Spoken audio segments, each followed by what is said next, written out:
Hey, good morning, everybody. It's Bobby. Now, before I deliver today's lesson, which happens to be about ridding yourself finally of that habit of standing up during the golf swing, ridding yourself of early extension, maintaining your posture, and learning to do it by improved use of your legs and actually using the ground. Before I get into that, though, I do have an announcement, and that is that 2002 PGA champion Rich Beem and I will be conducting a series of golf schools. Now, we've been talking about doing this for years, and we finally have the opportunity, and the dates are below. So, with those golf schools, it'll be 3 hours of instruction each morning, followed by lunch, and then 9 holes in the afternoon. Now, we only take 8 people.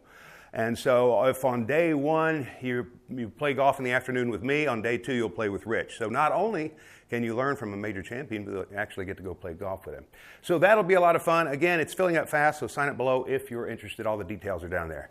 Let's talk about early extension. What is early extension? It is the habit suffered by so many of standing up during the golf swing. If you were to draw a line right there on my tail end should stay on that line.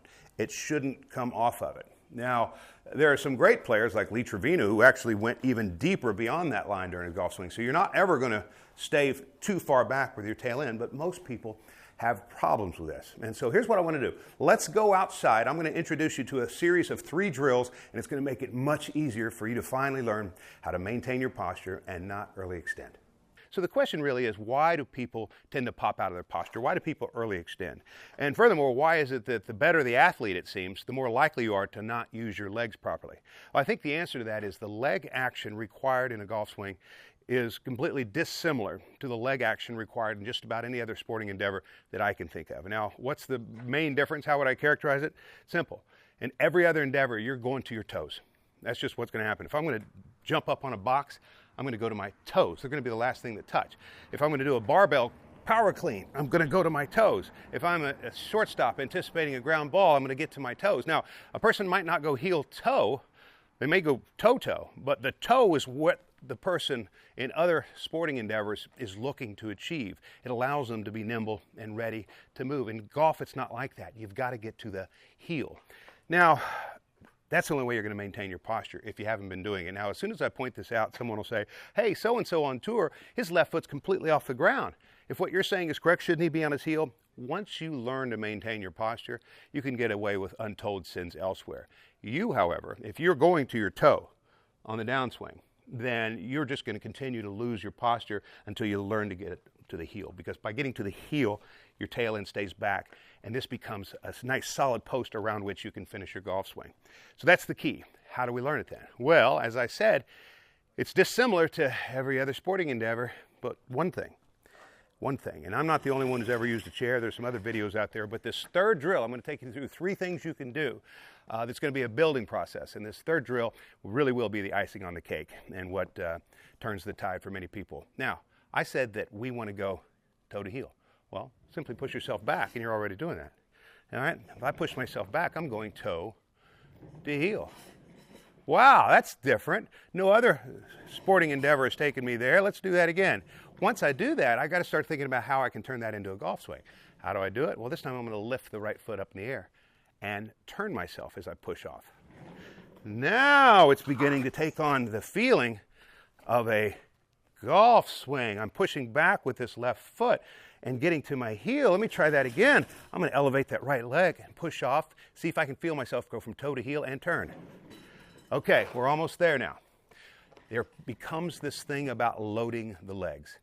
In a golf swing, you got to load the legs so you can use the ground and then maintain your posture and get to your heel in an athletic and consistent way. So what do I mean by loading the legs? Well, in a golf swing, I load the left leg by bending this knee toward the toe.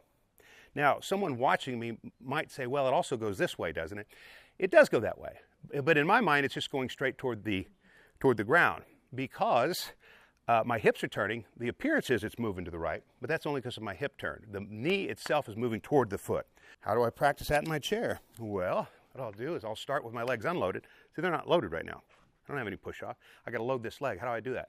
I'm going to take a backswing and roll the chair toward the heel. This is the part that it seems like sometimes people don't hear. This chair's got to roll freely beneath you toward that heel as you take your backswing. And from there, you're going to go to your heel and fire. That is a golf swing, ladies and gentlemen. I'm out here, my legs are unloaded. I'm going to load this one, take my backswing, and then fire. All right? And the more I do that, the more I can then start to get a sense of it and then share that experience with a real golf swing. It's not long. I'd say do that 20 or 25 times and then start hitting some shots, and you're not going to believe the difference of how you feel pushing yourself back here. Now, the big question that people ask is, well, how much does this knee bend? Well, that's a little bit up to you. Some modern players bend it very little. They still load it. It's just like if I were to jump up on a box, I might load a little bit, or I might really squat and load, but there's going to be a spot that's right for me in terms of how much I want to go down before I sprint up. Same thing here. This is the direction this knee bends, if it bends at all, to give you the ability to fire back into that heel. So let's go do a recap on this. I know this is going to help you. Now, one other thing that you need to consider when it comes to leg action and maintaining your posture is if you are really over the top, if you are a super steep swinger of the club, then it doesn't matter how effectively you get to your left heel, you're going to lose your posture, because now you're just trying to fit a very tall club. See, a club that's coming in steep is very tall at the moment of impact. And so a person stands up because they're trying to give it room. All right, and so the necessary complement to maintaining your posture, if you have a super steep swing, is you've got to round it out. And that's why next week I'm going through swing plane with you. I'm going to show you if you've been over the top, if you've been someone who's super steep, then I'm going to show you how to get that thing a little bit more around you, both on the backswing, which is where it starts, and on the through swing. And the combination of getting more on plane and maintaining your posture will do absolute wonders for both the distance you hit the ball as well as the accuracy and consistency. So stay tuned next week when I go through swing plane. Ladies and gentlemen, I want to thank you for tuning in today. I know this will help you. I look forward to seeing you next week.